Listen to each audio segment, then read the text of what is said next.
Now, this has been one of the biggest things that I've seen for me personally. This has actually totally changed the way I think about performance and the way that I perform in the different arenas that I perform in. And it started with a conversation with one of my mentors.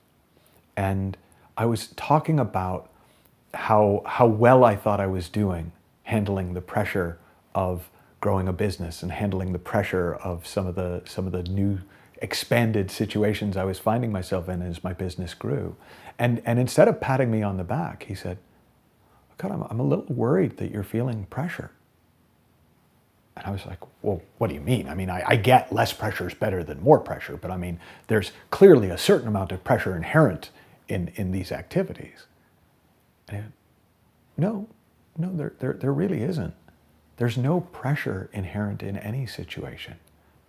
The sense of pressure we feel is just thoughts about what has to happen, or how bad it would be if it didn't happen, or how meaningful it would be if we don't do what we want to do, or how great it would be if we do. We totally create pressure. And I was like, well, no, there's external pressures, like, there are financial targets to be reached. He was like, well, who made up the targets? Okay, so I made up the targets, but then there are some real ones that I didn't make up. And he just asked me such a simple question. He said, well, hand on heart, do you think that you need some pressure to perform at your best? And up until that moment, I would have said no.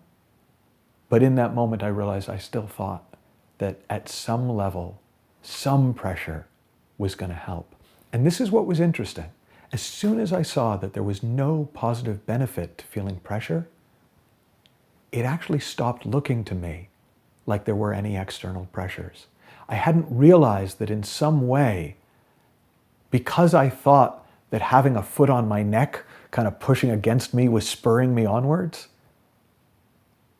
I did anything to convince myself that it wasn't my own foot on my own neck. And the second I saw that I don't do anything better, and in fact, nobody does better with a foot pressing against their neck, suddenly they see that all these things that feel like external pressures are innocently self-generated for our own benefit. Now, that's not to say that I never feel pressure. But what it is to say is that when I feel pressure, it's just like any other state of mind. I let it come and go, but I don't cultivate it. I don't set the game up so that it feels high pressure, so that I feel like I'm really in it and gonna play. And there's a learning curve. For a little while, trying to perform without pressure has been really odd for me because I'm so used to doing it that way. And honestly, early on, a few of the things I did didn't work as well as I was used to. I'm a writer, and I have been writing. I've written, I think, a couple of million words. I've been involved in over 13 published books. I've written over 1,000 blogs. I write. And in all the time I've writing, I have never missed a deadline.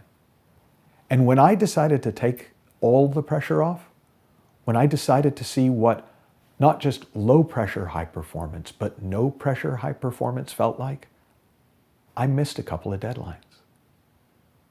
Now, you could use that and go, you see, you need the pressure. But there was something really interesting that happened. First off, my head didn't explode. Nobody killed me. Nothing terrible happened. There were consequences, but they were consequences I could handle. But the way I've approached writing has changed. I no longer find it a high stress, high reward activity. And since that time, I haven't missed any more deadlines because I've learned how to perform without the pressure.